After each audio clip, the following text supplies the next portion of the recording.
jamendo.com.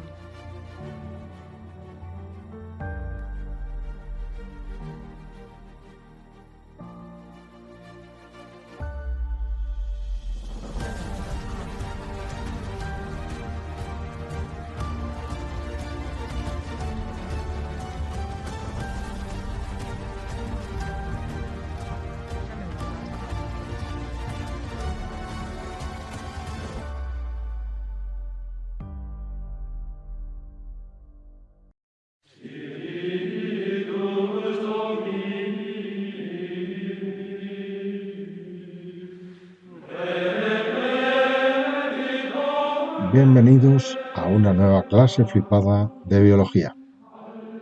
Hoy comenzamos un nuevo bloque, el bloque de genética, que tiene bastante que ver con monjes y monasterios, concretamente con un monje y un monasterio, el monje Gregor Mendel y el monasterio de Breno.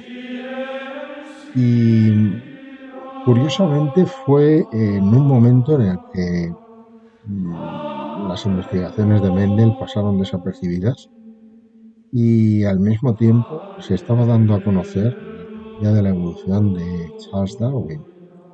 Es decir, fue un momento completamente prolífico para la biología. Pero bueno, de todo ello iremos hablando a lo largo de este tema. Vamos a comenzar.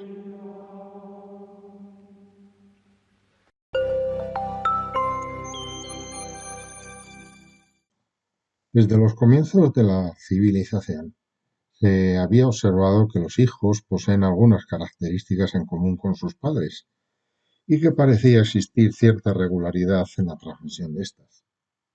Por otra parte, también son muy antiguas las prácticas agrícolas y ganaderas para seleccionar aquellas plantas y razas de animales domésticos que tienen mayor interés para el consumo humano. Sin embargo, todos estos hechos no fueron estudiados de forma sistemática hasta la segunda mitad del siglo XIX, cuando el monje agustino Gregor Mendel realizó una serie de experimentos que desvelaron los fundamentos básicos de la transmisión de las características biológicas. Trató de observar si existían algunas reglas en esta transmisión hereditaria, para lo cual planteó unos experimentos que llevó a cabo en las plantas de guisante, Pisum sativum, que cultivaba en el huerto del monasterio donde vivía.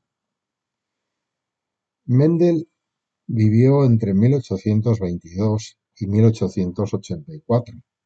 Estudió filosofía, teología y matemáticas e ingresó en la abadía de Breno, donde fue ordenado sacerdote. Más tarde cursó estudios de física y ciencias naturales en Viena. Se sintió atraído por la investigación de las hibridaciones de plantas y de 1855 a 1864 llevó a cabo sus experimentos de cruzamiento de 34 variedades de plantas de guisante en el huerto de la abadía de Breno. En 1865 escribió experimentos de hibridación en plantas donde expuso los resultados de sus experimentos con un rigor científico desconocido en estos temas, aunque la publicación pasó inadvertida en su época. En 1900, tres botánicos, Hugo de Vries, Karl Correns y Heinrich von Chesmark, redescubrieron de forma independiente los resultados de Mendel y realizaron experimentos semejantes. Sin embargo, al saber de manera casual que Mendel les había precedido 34 años antes, le reconocieron como el auténtico descubridor de los principios que luego Correns plasmó en tres leyes. La elección de esta especie resultó muy adecuada, pues el guisante presenta una serie de ventajas. En primer lugar, la existencia de un conjunto de caracteres cualitativos bien definidos, que se manifiestan de forma diferenciada y son fácilmente observables. Segundo, la posibilidad de reproducción por autofecundación, que elimina las dudas sobre el tipo de polen transportado al azar. Tercero, un tiempo de generación corto y, por tanto, la posibilidad de estudiar varias generaciones sucesivas en un breve lapso de tiempo. Cuarto, la obtención de numerosos individuos en cada generación, que permite realizar estudios estadísticos fiables. Y quinto, su cultivo es sencillo y barato, y la facilidad para conseguir, además, las distintas variedades. En el guisante se observan 7 características que pueden variar entre los distintos individuos: longitud del tallo, forma y color de la semilla, posición y color de la flor, forma y color de la vaina. Uno de los aciertos de Mendel consistió en centrar sus investigaciones en el estudio de un solo carácter en cada experimento, sin preocuparse de los otros. Es decir, estudió cada uno de ellos por separado. El carácter investigado fue seguido a lo largo de varias generaciones. Además, Mendel aplicó en sus experimentos el método científico: formulación de hipótesis, elaboración de experimentos controlados y utilización de plantas control en sus investigaciones. Por otra parte, empleó las matemáticas en la expresión de los resultados obtenidos y estableció las frecuencias de aparición de los diferentes individuos. Este método, que en su momento fue una novedad, en la actualidad resulta imprescindible en cualquier estudio genético. En sus experimentos, Mendel siguió la siguiente metodología. Por una parte, tomaba 2 variedades, por ejemplo, aquí están representadas una de flor blanca y otra de flor morada, y las dejaba que se autofecundaran durante varias generaciones. En cada generación solo mantenía a aquellas plantas que manifestaban la misma característica que la planta paterna. De tal manera que al cabo de unas generaciones consideraba que estas líneas eran puras. Él lo llamó así, líneas puras. Nosotros ahora a esto lo llamamos homocigotos. Luego os explico, aunque ya lo sabéis, pero luego repasamos qué es eso de homocigoto. El segundo tipo de cruzamientos consistía en tomar plantas de las obtenidas en los experimentos anteriores, es decir, las líneas puras, y polinizarlas artificialmente, de tal manera que controlara de dónde procedía el polen y cuál era la planta receptora. Dejaba que se obtuvieran las plantas correspondientes, y en el tercer tipo de experimento va a dejar que éstas se autofecunden. Las plantas del segundo tipo de cruzamientos, del cruzamiento que es controlado, es lo que Mendel llamaba la primera generación filial. Es decir, nosotros ahora lo conocemos abreviado como la F1. Las plantas de la línea pura con la que se iniciaban los experimentos es lo que él denominaba parentales.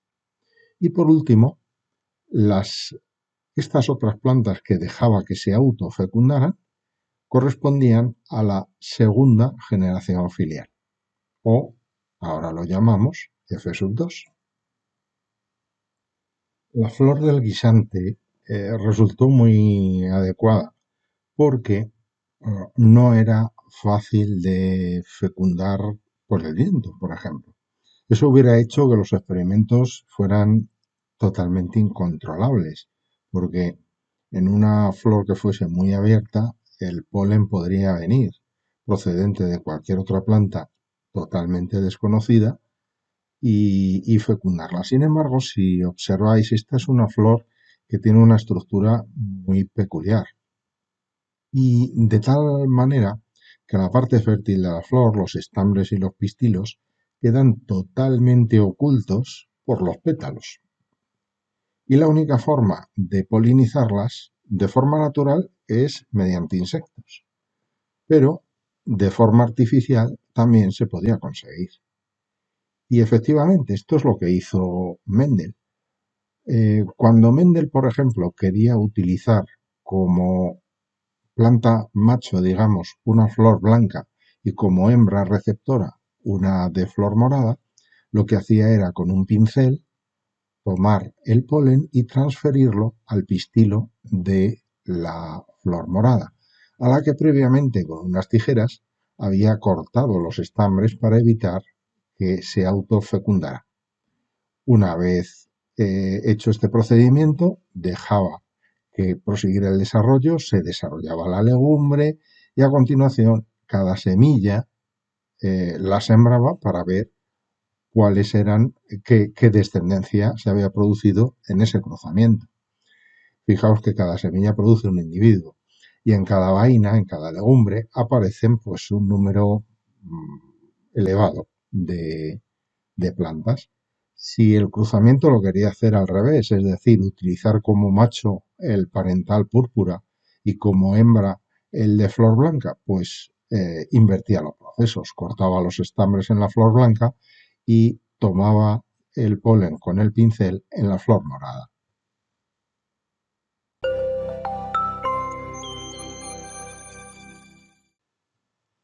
Bueno, pues estos son los resultados que obtuvo Mendel en sus cruzamientos. Los números son los originales de su publicación. Eh, entonces, fijaos, en la primera columna aparece el carácter, los 7 que estudió él.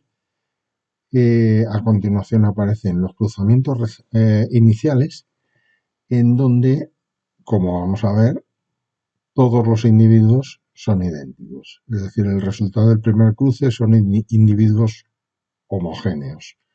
De donde se deduce, como también vamos a ver, que hay un carácter dominante y otro que es recesivo, y aparecen indicados en esta columna. En las dos últimas columnas aparecen los resultados de la segunda generación filial, la F2. Si os entretenéis en hacer las cuentas, veréis que dividiendo el primer número, el de los dominantes, entre el de los recesivos, os va a salir aproximadamente 3. 2,9, 2,8, 3,1, algo así. Bueno, ¿qué dedujo Mendel de todo esto? Bueno, pues en el experimento de las líneas puras, lo primero que dedujo es que al cruzar líneas puras, la F1 es completamente uniforme. Además, todos los hijos manifiestan el carácter de uno de los parentales. Por lo tanto, este carácter lo denominó dominante, porque el segundo carácter aparentemente desaparece y a esto lo denominó recesivo. En el experimento de autopolinización de la F1, deduce que en la F2 reaparece el carácter perdido. En realidad esto no lo deduce, sino que lo observa. Y además, las proporciones que aparecen de individuos dominantes y recesivos son fijas, concretamente 3:1. ¿Qué conclusiones obtuvo de los dos tipos de experimentos en conjunto? Bueno, primero que hay caracteres dominantes y recesivos. Segundo, que todos los individuos de la F1, en las condiciones que él había marcado, son híbridos. Y lo más importante, tercero, cada individuo lleva una copia de los factores hereditarios. Él llamó factores hereditarios a lo que nosotros ahora llamaríamos gen. Por supuesto que el concepto de gen no estaba elaborado en el siglo XIX, no existía, tampoco existía el ADN. Es decir, que Mendel tuvo además la genialidad de intuir el concepto de forma, claro, abstracta. Y por último, los factores hereditarios pensó que se separaban durante la reproducción, es decir, intuyó lo que ocurre durante la meiosis, cosa que tampoco se conocía en ese momento. Entonces, fijaos que realmente los experimentos son de una simplicidad pasmosa, pero las conclusiones son absolutamente geniales. Y lamentablemente no las conoció Charles Darwin, que las podría haber conocido, porque fueron contemporáneos, y se hubiera ahorrado bastantes de las críticas que le llovieron cuando publicó El origen de las especies. Bueno, pues con esto vamos a terminar este primer contacto con la genética, así que me despido de una nueva clase filtrada de biología hasta el próximo vídeo. Y bueno, pues como siempre espero que os haya gustado y sobre todo que os haya resultado útil. Venga, hasta el próximo vídeo.